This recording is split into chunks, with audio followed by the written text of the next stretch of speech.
Hello दोस्तों, स्वागत है आपका आपके अपने चैनल यूपीएससी कैंडिडेट पर। तो आज के इस वीडियो में मैं आपको बताने वाला हूं कि यूपीएससी क्या है, यानी यूपीएससी एग्ज़ाम क्या होता है।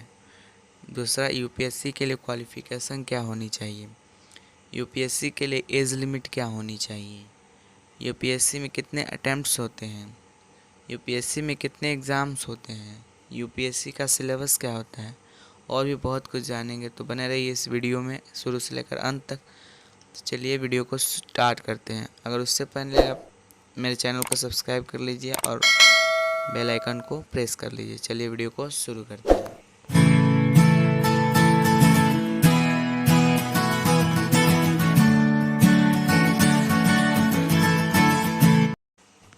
तो चलिए शुरू करते हैं। सबसे पहले हम जानते हैं यूपीएससी क्या होता है। तो यूपीएससी का पूरा नाम यूनाइटेड पब्लिक सर्विस कमीशन यानी संघ लोक सेवा आयोग होता है। यह परीक्षा राष्ट्रीय स्तर पर कराया जाता है और यह राष्ट्रीय स्तर पर कराया जाने वाला भारत का सबसे कठिन परीक्षा है। इस परीक्षा के जरिए आईएएस भारतीय प्रशासनिक सेवा, आईपीएस भारतीय पुलिस सेवा, आईएफएस भारतीय वन सेवा इत्यादि सिविल सेवाओं के लिए भारतीय युवाओं का चयन किया जाता है। यानी इसी परीक्षा के कराने के बाद ही आईएएस आईपीएस बना जा सकता है। अब आगे देखते हैं कि यूपीएससी के लिए क्या क्वालिफिकेशन होनी चाहिए। यूपीएससी सिविल सेवा परीक्षा में आवेदन करने के लिए कैंडिडेट यानी कि स्टूडेंट को किसी भी विषय से ग्रेजुएशन की डिग्री प्राप्त होनी चाहिए। इस परीक्षा में वो स्टूडेंट भी शामिल हो सकते हैं जो ग्रेजुएशन के लास्ट ईयर यानी कि स्नातक के अंतिम वर्ष में हैं। अब जानते हैं कि यूपीएससी के लिए एज लिमिट कितनी होनी चाहिए। तो यूपीएससी सिविल सेवा परीक्षा के आवेदन करने के लिए कैंडिडेट्स की न्यूनतम आयु 21 वर्ष तथा अधिकतम आयु 32 वर्ष निर्धारित की गई है। ये 21 वर्ष से 32 वर्ष जनरल कैटेगरी के लिए है। अन्य पिछड़ा वर्ग यानी ओबीसी के कैंडिडेट को आयु सीमा में 3 वर्ष की छूट दी जाती है। यानी कि ओबीसी कैंडिडेट 35 साल की उम्र तक यूपीएससी परीक्षा दे सकते हैं।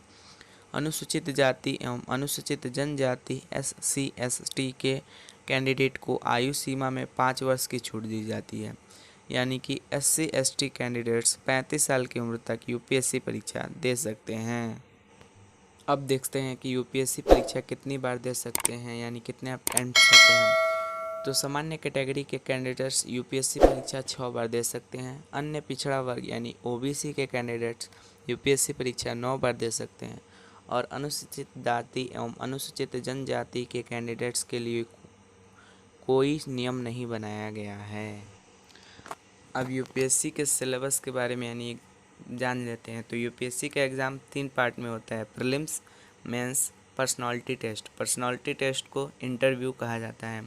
प्रीलिम्स में 2 पेपर होते हैं, जीएस सीसेट। जीएस 200 मार्क्स का होता है, सीसेट भी 200 मार्क्स का होता है। सीसेट क्वालिफाइंग होता है। मेंस में 7 पेपर्स होते हैं, S A, GS1, GS2, GS3, GS4। Optional subject के 2 पेपर होते हैं 250 मार्क्स के। एक इंग्लिश कंपलसरी होता है, एक इंडियन लैंग्वेज कोई भी कंपलसरी। इंग्लिश और इंडियन लैंग्वेज क्वालिफाइंग होते हैं, इनके नंबर नहीं जुड़ते हैं। और एक पर्सनालिटी टेस्ट होता है यानी कि इंटरव्यू, ये होता है 275 मार्क्स का।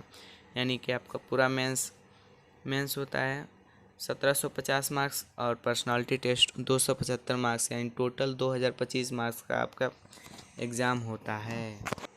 तो मैंने आज सारी चीज़ें बता दी, यूपीएससी से रिलेटेड जितने भी क्वेश्चन है सभी का सॉल्यूशन बता दिया। अगर आपको ऐसे यूपीएससी से रिलेटेड और भी चीज़ें चाहिए तो मेरे चैनल को सब्सक्राइब कर लीजिए। सब्सक्राइब करने का कोई फी नहीं लगता, ये सब फ्री है।